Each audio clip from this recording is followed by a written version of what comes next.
Film ini mengisahkan tentang perburuan bandar narkoba yang sangat besar di suatu kota. Namun, film Deret ini banyak diminati terutama oleh masyarakat Indonesia. Dan film ini dirilis pada tahun 2011, digarap oleh Gareth Evans. Hello burung stand up, masih di sini. Masih bersama Linglung, si beban keluarga. Beban keluarga kali ini mau merekomendasikan ke kalian film yang wajib kalian tonton hingga biji kalian berkeringat. Tanpa banyak basa-basi, langsung saja kita ngocok lagi dan mulai pengenceritaan.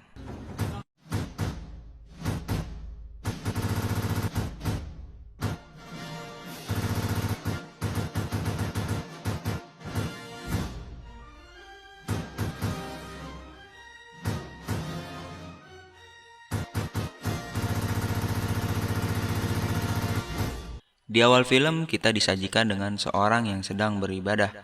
Orang ini bernama Rama. Ia adalah anggota polisi yang akan terlibat dalam penyerbuan bandar narkoba besar. Ia memiliki seorang istri yang sedang hamil. Jam berapa sayang? Udah. Aku juga cinta kamu. Scene berpindah ketika sekelompok polisi yang dipimpin oleh Jaka sedang ingin melakukan penyerbuan ke markas bandar narkoba.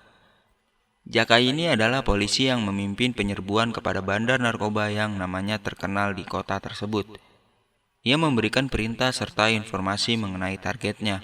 Kalau bandar narkoba ini amat sangat terkenal di dunia hitamnya, terutama jual beli narkoba, pembunuhan, hingga perampokan. Namun selama 10 tahun terakhir, markas bandar narkoba bebas dari zona polisi.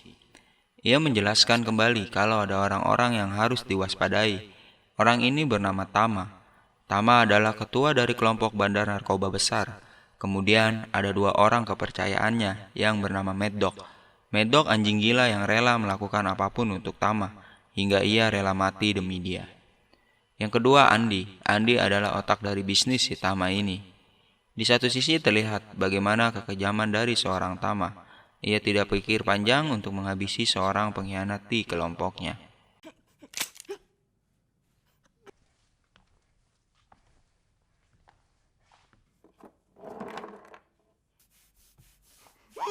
Mereka semua sampai ke tempat gedung bandar narkoba. Jaka bertemu dengan Letnan Wahyu. Ia adalah pimpinan dari sarangan ini hingga atasan si Jaka. Namun Letnan Wahyu sedikit kaget karena ia tidak pernah melihat anggota yang dibawa oleh Jaka. Ya, sangat jelas kalau anggota kepolisian ini semua adalah anggota baru. Mereka semua kembali menyerbu tempat itu. Jaka berdiri di paling depan, karena ia dapat perintah dari letnannya kalau anggota baru harus ditaruh di barisan paling belakang. Mereka membagi menjadi dua kelompok penyerbuan. Satu dipimpin oleh si Bowo, satu lagi tetap dipimpin oleh Jaka, dan nanti akan bertemu di depan kembali. Seorang penjaga di depan gedung yang sedang menonton TV pun sudah dilumpuhkan oleh kelompok pertama. B3 aman.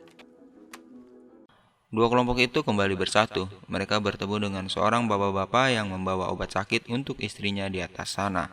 Di sini terjadi perdebatan antara Bowo dengan Rama. Oh, cukup. Sampai hari ini aman. Terus bagaimana dengan istri saya di atas? Sama saya atau dia? Lu awasin dan tempel dia terus. Dari lantai 1 hingga lantai 5 mereka berhasil menangkap semua anggota atau anak buah si Tama.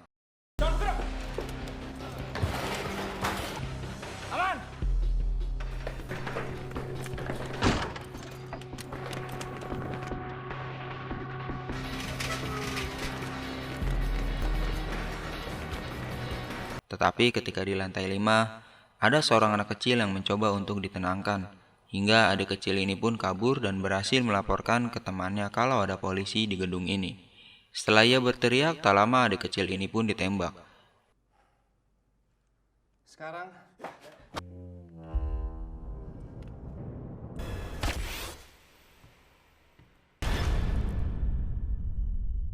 Mereka menyerbu dan mencoba untuk menangkap seorang anak kecil yang kebetulan adalah teman dari adik kecil yang mati ditembak tadi.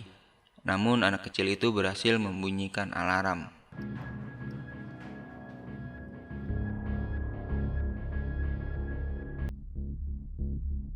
Sementara Tama memantau CCTV dari ruangannya. Tak lama Mendok pun melaporkan kalau komplotan mereka kedatangan tamu. Ia pun meminta bantuan orang yang ada di gedung seberang. Tahu harus bagaimana. Dua orang ini memakai sniper untuk melumpuhkan polisi yang berjaga di luar, hingga polisi di luar yang meringis kesakitan mengundang salah satu anggota untuk melihat dari jendela.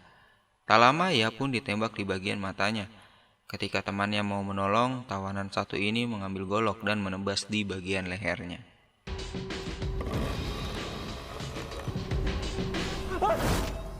Mobil polisi yang parkir di luar pun dihabiskan oleh berondong senjata.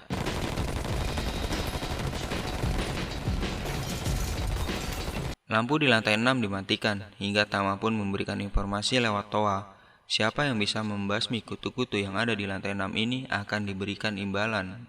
Imbalannya adalah menginap gratis tanpa biaya di apartemen tersebut. Mungkin Anda sudah mendengar kalau kita kedatangan tamu tak diundang. Akan mendapatkan imbalan.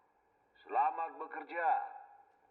Jaka meminta bantuan kepada letnan, tetapi kalau penyerbuan ini tidak diketahui oleh pihak manapun, hingga letnan bilang kalau kita sendirian dan harus menangani ini tanpa adanya bantuan. Ketika suasana lagi genting antar polisi dengan komplotan bandar narkoba, mereka tidak tahu kalau komplotan bandar narkoba berada satu lantai di atasnya. Tak lama salah satu anggota polisi membuka pintu hingga menembak dan memperlihatkan posisi daripada polisi tersebut.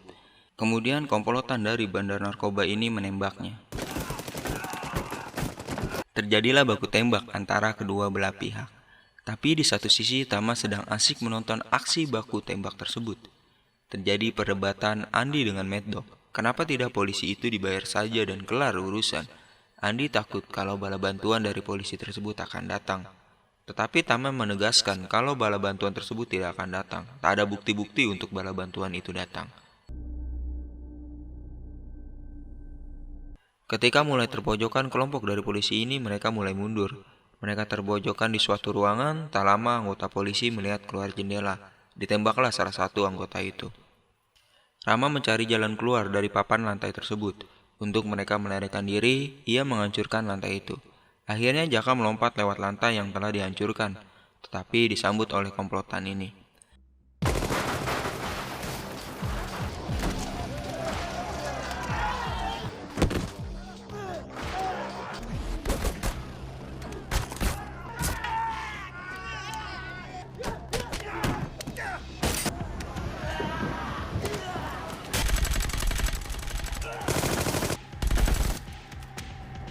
Kembali di lantai berikutnya, mereka mulai menghancurkan papan kayu dengan kampak. Tetapi ketika ingin menghancurkan, mereka sudah disambut dari bawah dengan berondongan senjata. Dan suasana pun mulai genting. Rama berinisiatif untuk menaruh tabung gas di dalam kulkas, untuk membunuh komplotan tersebut yang ada di depan pintu ruangan. Tapi di satu sisi, Tama, Andi, dan Mad Dog mulai beraksi. Mereka berdua disuruh untuk turun membantu yang lain oleh Tama ini. Mad Dog dan Andi mulai turun. Mad Dog melewati tangga, sedangkan Andi melewati lift. Mereka berdua berpencar dan akan bertemu nanti di lantai 7. Namun ketika Rama sedang membawa temannya yang terluka, ia diserang oleh komplotan bandar narkoba. Semua orang pun keluar hingga Rama menghabisinya satu persatu.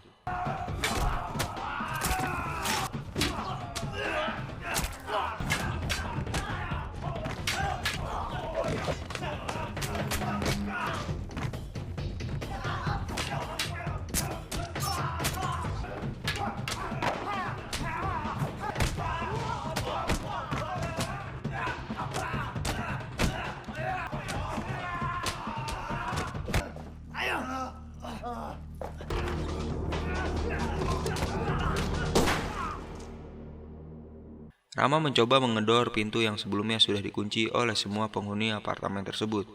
Tetapi di balik ruangan itu ada bapak-bapak yang di awal tadi ditolong oleh Rama ini. Namun ketika komplotan itu sudah dekat, bapak ini membuka pintunya.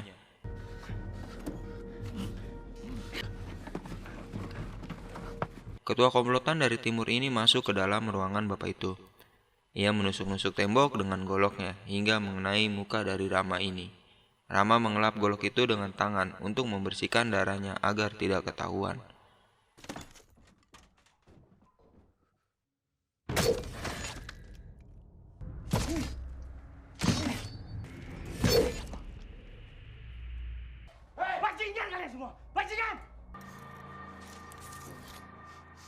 Di dalam lift, Andi membunuh 2 pengikutnya.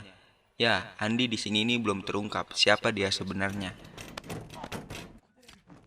Setelah Rama mengobati luka temannya, ia berbicara dengan bapak ini. Kalau tempat ini tidak ada jalan keluar sama sekali. Jalan keluar satu-satunya adalah tempat di mana tadi mereka masuk ke dalam. Sedangkan Letnan Wahyu sudah pernah ada di tempat ini sebelumnya. Hingga Rama meninggalkannya untuk mencari jalan keluar. Jalan masuk kalian tadi. Kamu di sini bukan dalam rangka misi kemanusiaan. Jagain dia. Ketika Rama keluar, ia ketahuan oleh komplotan orang timur ini. Hingga ia melemparnya ke lantai bawah. Terjadi aksi kejar-kejaran dengan komplotan tersebut. Rama terpojok oleh mereka hingga ia menghabisi mereka satu persatu.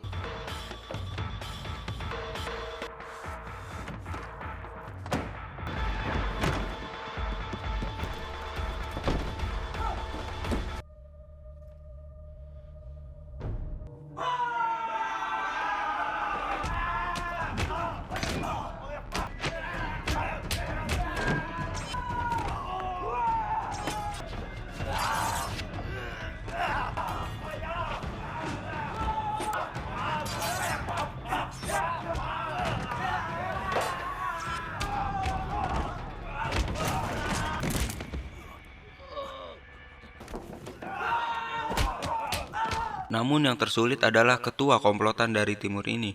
Ia harus mendorongnya keluar jendela sekaligus untuk menyelamatkan dirinya dari komplotan lain. Tetapi ketika ia di luar gedung, ia ditembaki dan harus masuk kembali lewat jendela.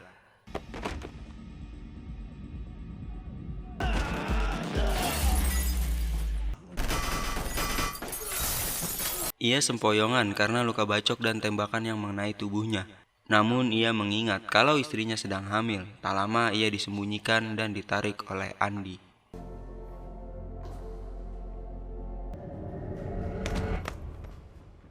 Di satu sisi Jaka dan Letnan Wahyu beranggapan kalau Rama ini sudah mati karena satu orang sudah pincang, sedangkan Rama ini baru masuk ke dalam anggota kepolisian. Tak lama pun Jaka marah hingga ingin tahu siapa dalang di balik semua ini. Jaka ingin mencari semua anggotanya yang selamat, lalu ia akan pergi meninggalkan tempat itu. Jalan. Ketika Jaka keluar ruangan tersebut, ia bertemu dan dikagetkan dengan Mad Dog. Tetapi Mad Dog merasa tidak gentle kalau ia memakai pistol, dan ia ingin baku hantam layaknya pria jantan. Kemudian terjadilah baku hantam antara Mad Dog dengan Jaka. Di sini Jaka pun tumbang. Hanya kurang kalau begini. Ini baru asik.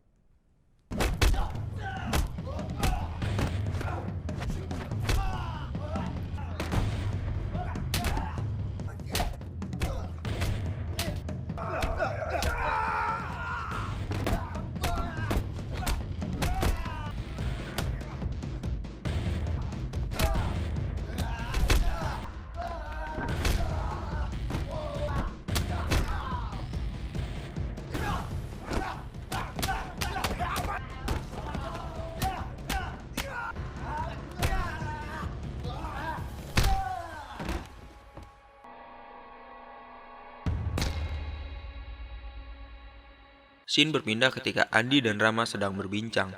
Di sini ini baru ketahuan kalau mereka berdua adalah kakak beradik. Andi menginginkan Rama keluar dari tempat ini secepatnya. Tetapi Rama tidak ingin meninggalkan temannya. Hingga Rama pun menegaskan kalau orang tua mereka ingin Andi pulang bersama-sama lagi. Tetapi Andi tidak ingin kembali ke tempat asalnya. Gue bilang kayak gini karena lo abang gua. Gua jalan duluan. Ketika Andi ingin menaiki lift, datanglah Mad Dog ini membawa si Jaka. Di balik pintu, Rama melihatnya kalau Jaka telah dibawa oleh Mad Dog. Beneran bukan itu orangnya.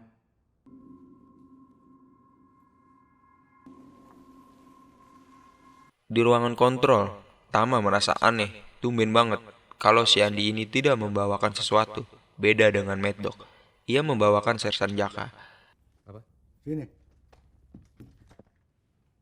Tama memeriksa tangan si Andi. Tak berbekas darah sedikit pun, hingga ia menusuk tangannya dengan pisau. Tama memperlihatkan di CCTV itu kalau Andi ini sudah membantu salah satu polisi, yaitu si Rama atau adiknya sendiri. Dia yang bisa bikin gua tahu semuanya. Rama, Letnan Wahyu, dan salah satu anggota kepolisian berencana untuk ke lantai 15. Di sana adalah tempat kontrol si Tama ini. Tetapi tidak semulus yang dipikir. Mereka bertiga harus melewati hadangan komplotan narkoba terbesar ini. Ia menghabisi semua komplotan di ruangan produksi narkoba.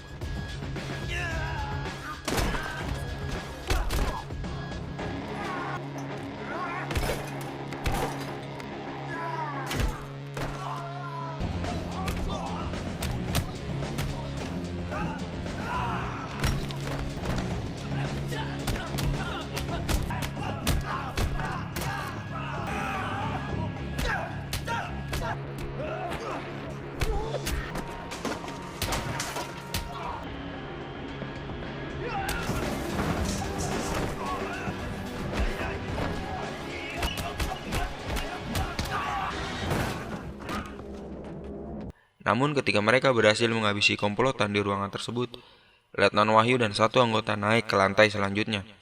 Tetapi tidak dengan Rama, ia mendengar suara teriakan yang tak asing. Suara teriakan ini adalah suara abangnya yang disiksa oleh Mad Dog. Rama masuk ke ruangan itu.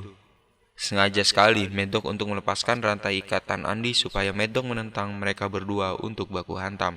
Terjadi 2 lawan 1 antara Mad Dog dengan kakak beradik ini.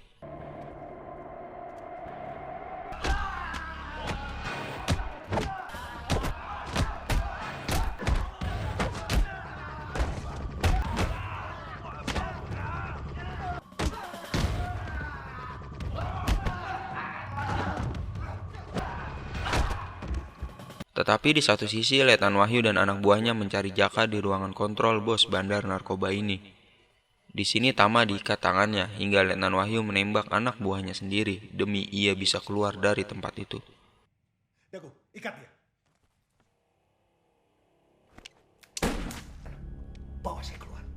Luar biasa. Perkelahian kakak beradik ini masih berlanjut. Terlihat kalau Mad Dog ini amat sangat kuat. Hingga leher Mad Dog ditusuk oleh pecahan kaca lampu pun ia masih kuat untuk terus berkelahi. Sampai akhirnya Mad Dog pun tumbang digorok oleh Rama.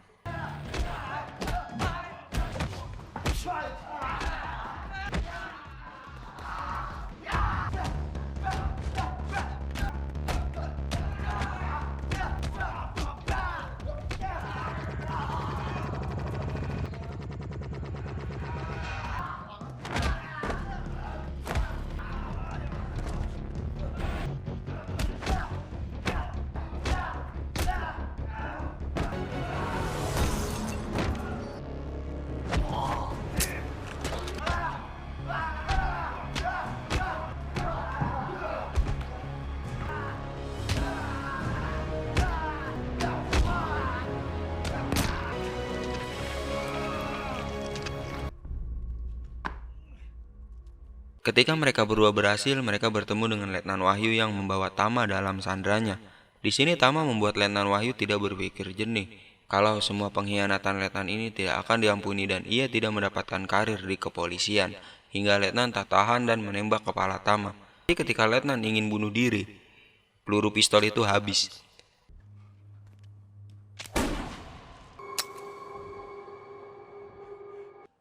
Silakan kembali ke kamar masing-masing. Di akhir cerita film ini mereka bertiga selamat, tetapi Andi, abang dari Rama, ia tetap memilih jalannya tetap di tempat atau gedung tersebut. Oke gengs, itulah film The Raid pertama yang dirilis pada tahun 2011. Tunggu film-film menarik lainnya. Oke, see you, bye.